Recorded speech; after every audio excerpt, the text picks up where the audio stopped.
Hej. Det er godt nok længe siden. Hej, Nick. Ser du godt ud? Nu er du blevet stor. Stor? Hvad mener du? Ja, du er blevet sådan bredere. Synes du? Ja. Jeg har egentlig altid tænkt på dig som sådan en lille fyr. Nå. Du ligner sådan en bokser. Bokser? Ja, det gør jeg faktisk. Nej. Synes du, det er sjovt? Ja. Nej, jeg synes bare, det er sjovt, at lille Nick er blevet bokser. Lille Nick? Ja. Nu er du blevet stor. Stor Nick. Jamen, noget jeg gør for at holde mig lidt i form. Jamen, det klæder dig. Tak. Nå, men jeg læser medicin nu. Medicin? Medicin. Hvad med dig? Er du stadig skuespiller? Jeg er på vej hjem. Har du ikke lyst til at tage med hjem? Om jeg har lyst til at tage med dig hjem? Ja. Jeg bor lige derovre. Jo, hvad mener du? Du kan hjælpe mig med at flytte et billede. Hvor skal det hen? Jeg skal ind i soveværelset. Har du ikke lyst? Det kunne da være hyggeligt. Ja. Hold nu op med at tænke så meget. Jeg ved ikke, jeg sveder sådan over det hele. Men det gør da ikke noget. Det behøver ikke at tage så lang tid. Kom nu. Jo. Kom nu. Kom nu. Jeg har jo sagt, at jeg skal nok komme med. Godt. Godt.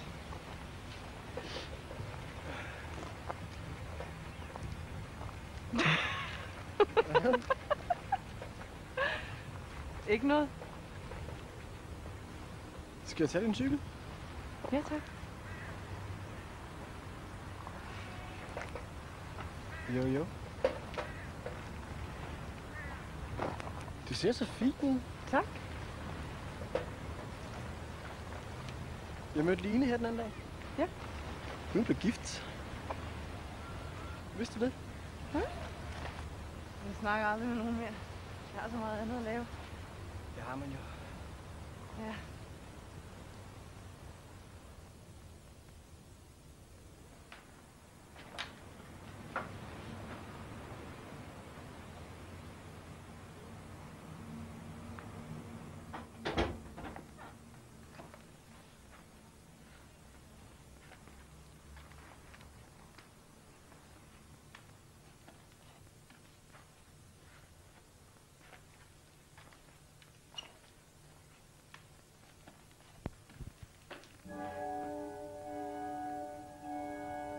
Bor du her? Kan du lide det? Ja.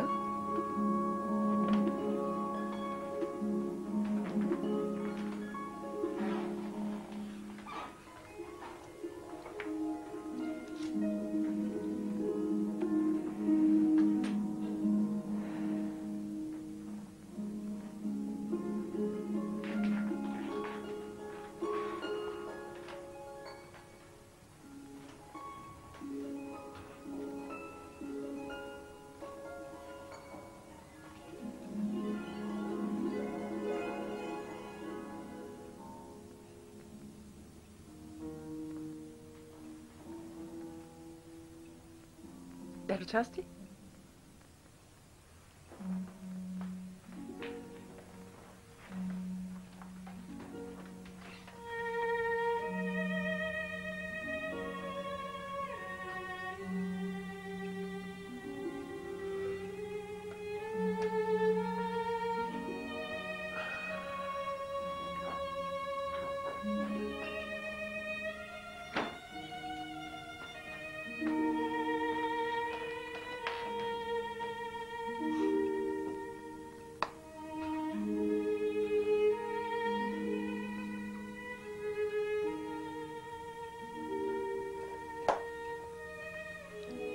Er det ikke dejligt? Jo. Kan du mærke det? Hvad? Dejligt. Jeg er gravid. Det kan man altså ikke se. Kan man ikke? Nej. Tænk, hvis jeg bliver sådan en kæmpe stor fed en. Skal du have noget hjælp med det billede der? Ja, hvis du gider.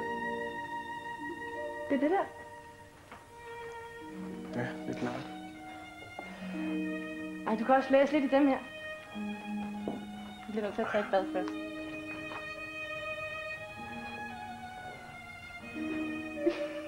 Okay. Jeg råber, når jeg er færdig.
Nå? Jeg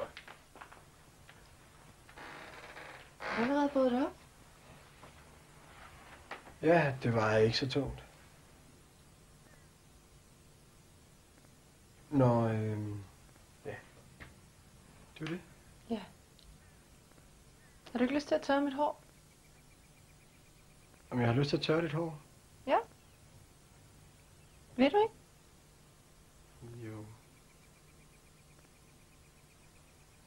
Det kan jeg godt.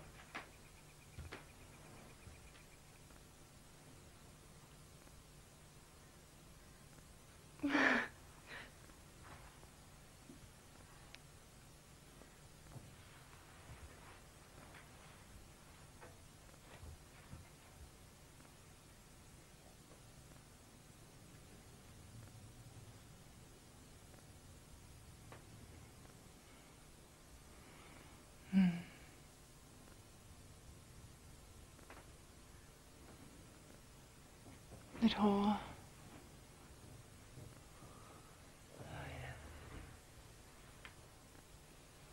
Hårdere. Hårdere.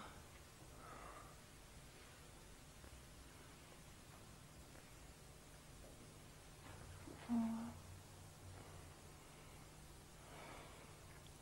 Ej, hov.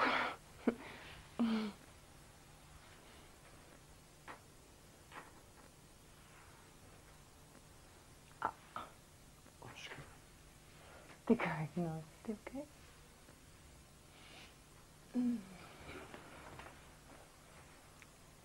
Tak. Du er så sød.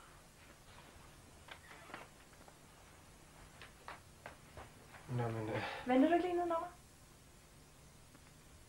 Jeg skal lige have tøj på. Kom og snak.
Hej, er du allerede hjemme?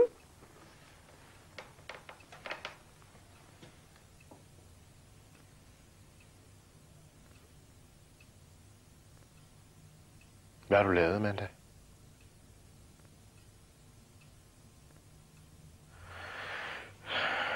Du ved, jeg ikke kan tåle tobaksrøg i huset.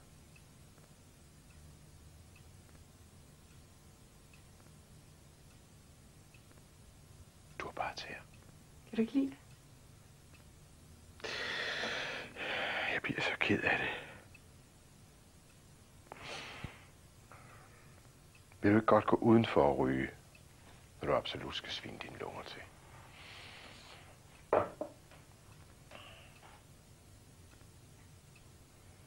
Alting ved dig er jo så yndigt og smukt. Jeg har købt en gave til dig.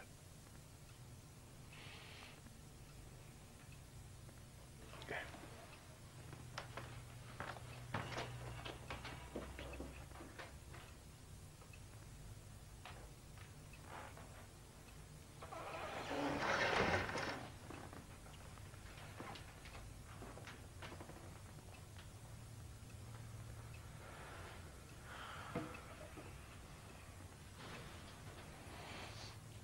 Nej, du har også købt blomster. De er ikke til dig. Nå. Hvorfor tænker du altid kun på dig selv?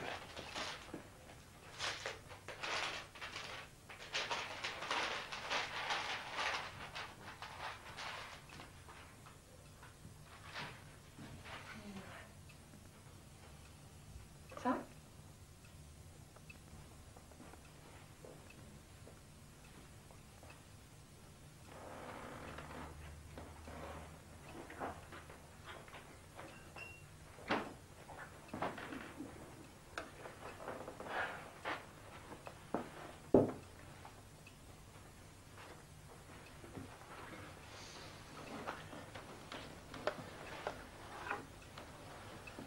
Nå. Hvad laver en glad ung mand som dig så?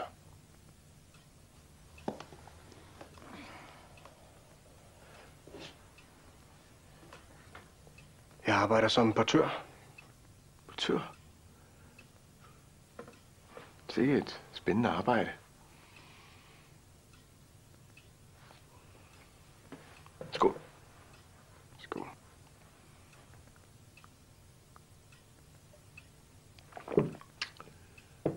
Ja, så må det være en helvedes god kondition.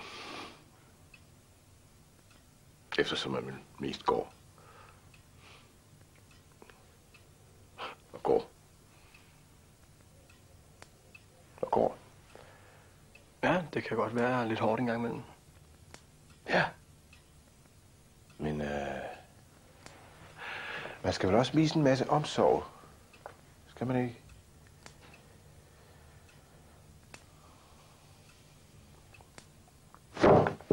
Amanda. Vil du for helvede ikke være stille, når vi sidder her på og prøver på at føre en samtale?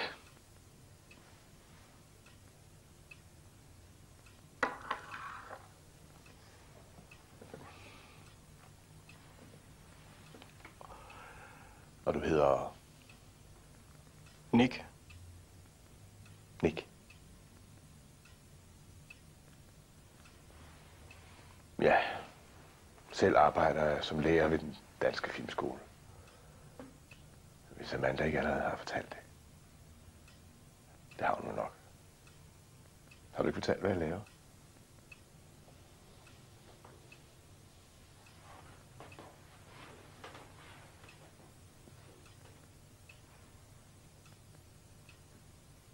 Hvordan går det forresten med skuespilleriet? Jeg stoppede sidste år.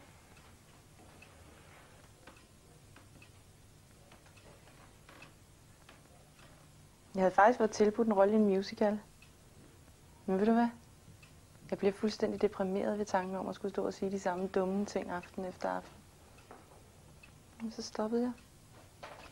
Men det var vist mest på grund af hendes store kærlighed til mig. Jeg fik masser af blomster og gaver fra mine venner fra teatret. Jeg tror, de blev kede af det. Jeg ser dem heller ikke mere. Og så var det jo også mig, der tjente mest. Det var ellers en god rolle. Det var en birolle, men det var en god birolle. Og det var en god instruktør. Ja, men det var et dårligt stykke. Nu hvor vi venter en lille datter, så var det jo sikkert det bedste, der kunne ske. For hvad er større for en kvinde? For en lille pige. Så det bliver altså en pige? Det ser du ikke. Jeg er så barnlig, at jeg tror, at hvis jeg beslutter mig for, at det skal være en pige, så bliver det en pige. Ja, det er aldrig. Nick læser medicin. Nå, så man det. Jeg er ikke færdiguddannet endnu. Jeg var meget på hospitalet, da jeg var barn.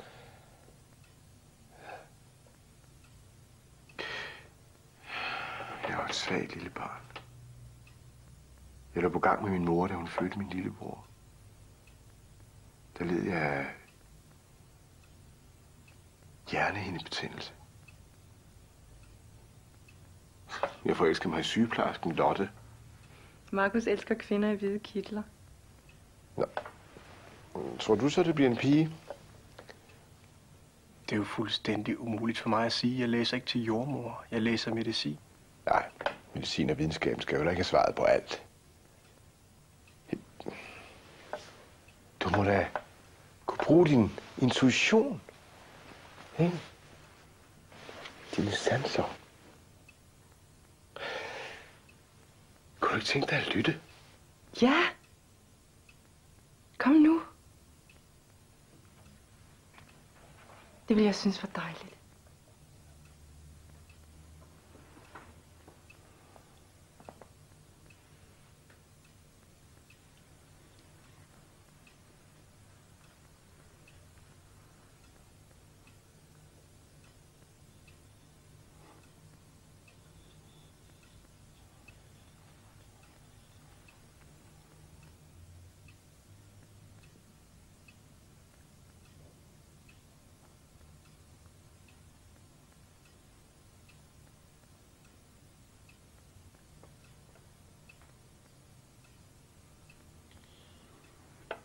Det lyder fuldstændig, som det skal. Hvad lytter du efter? Ja, for fosteret er altså ikke udviklet nok til, at det kan give nogen som helst lyde fra sig, så vidt jeg ved. Det er cirka så stort her.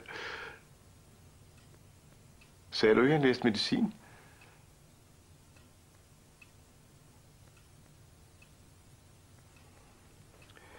Det kan også godt være, at jeg skulle se at komme videre. Jamen, Nick, vi har brug for dig her. Det er da rart. Bliver det så en dreng eller en pige? Så lad os sige, at det føles, som om det bliver en pige. Ja, det er jo det, jeg har sagt hele tiden. En lille tøs.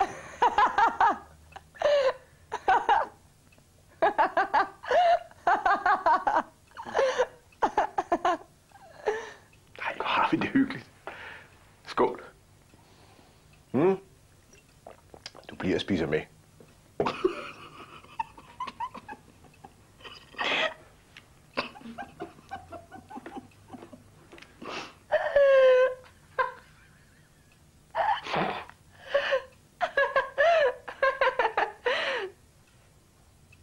Nick. Hvor godt kender du egentlig Amanda? Vi kender jo hinanden fra skolen. Fra gymnasiet. Der var også en lille sjovfel en dengang. Hvad er det egentlig, du sidder og siger? Alle vil knæppe Amanda. Hun må have været herlig at slikke fisse på, da hun var 15. Hvem siger, jeg har det? Jamen, du ville gerne, ikke? Amanda er en dejlig pige. Alle instruktørerne i hele byen misunder mig. Jeg har en helt for mig selv. Amanda, vil vi lave en lille performance for Nick og mig? Markus, nu... Kom nu. Nu.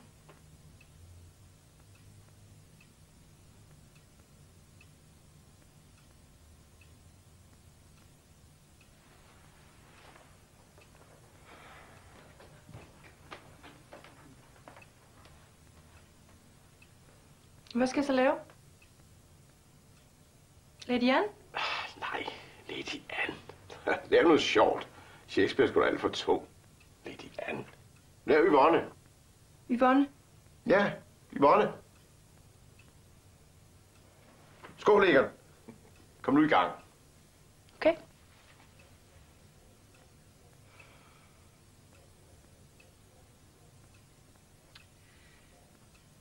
Benny, du har som sædvanligt ikke forstået noget som helst af det hele. Det har vi jo prøvet en gang før, og vi husker alle sammen, hvordan det gik.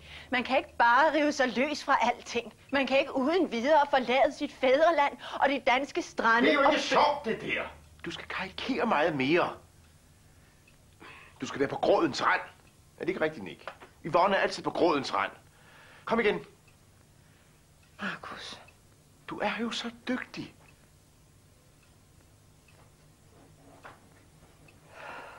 Okay.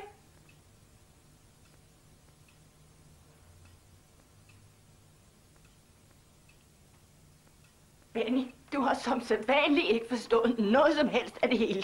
Det har vi jo prøvet en gang før, og vi husker alle sammen, hvordan det gik. Stop! Stop! Det er simpelthen for dårligt, det der. Det er jo ikke sjovt. Kalder du dig skuespiller? Kalder du dig skuespiller? Tag dig sammen.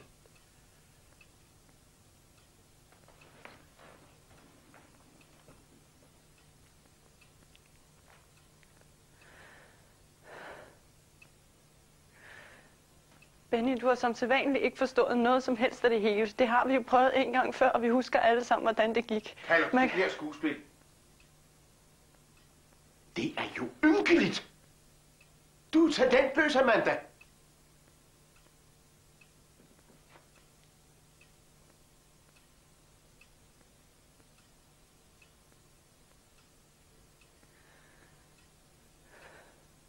Man kan ikke uden videre forlade sit fædreland og de danske strande og bøgeskoven og de lyse nætter og fjernsyn og alting. Og bare sætte sig ned med palmer og flisegulv og perleforhæng. Så er det ender med drikfældighed og menneskelig tragedie. Så er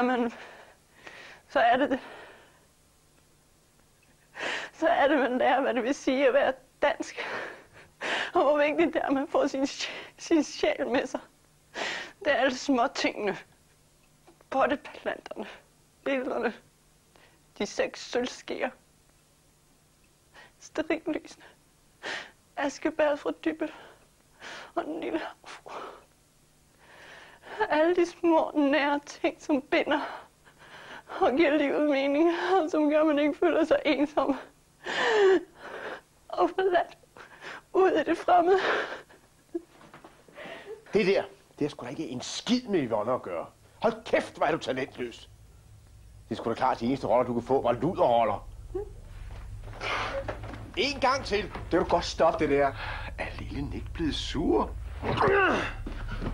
Hvad fanden tror du er, hva'? Synes du, det er sjovt, hva'? Synes du, det er sjovt? Hvad fanden har du gang i, din psykopat?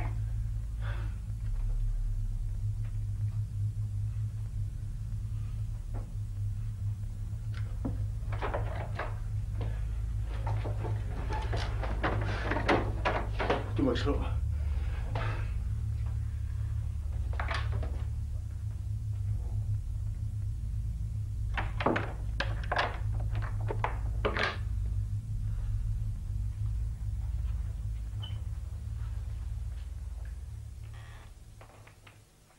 Hvad laver du med den psykopat? Hvad laver du med den psykopat? Prøv at se på dig selv. Hvad laver du i det her?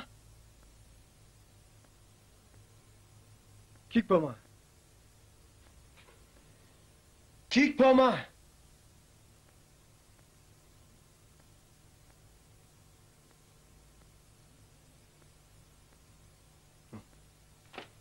Så går jeg.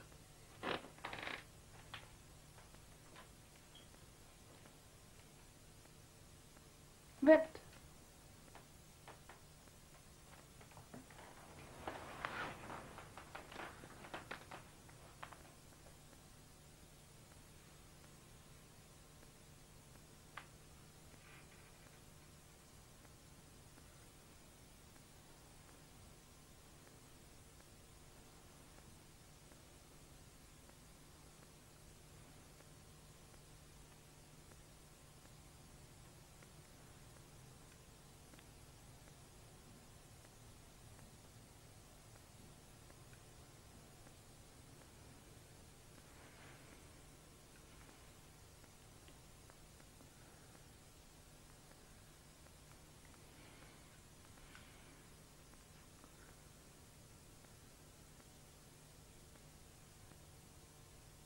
Tøjet af.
Amanda?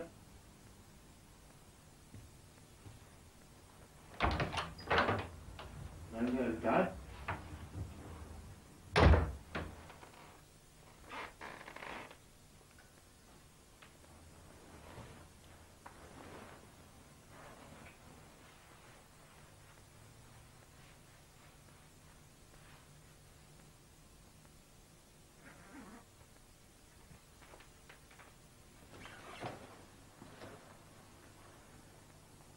Amanda?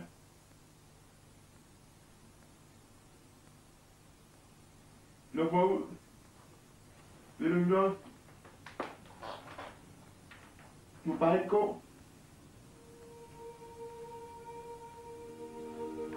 Amanda?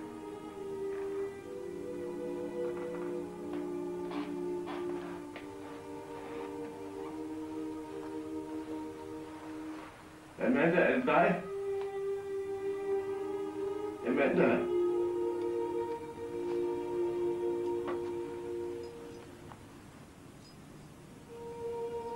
Jeg vil ikke gøre det igen.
Gå fra mig.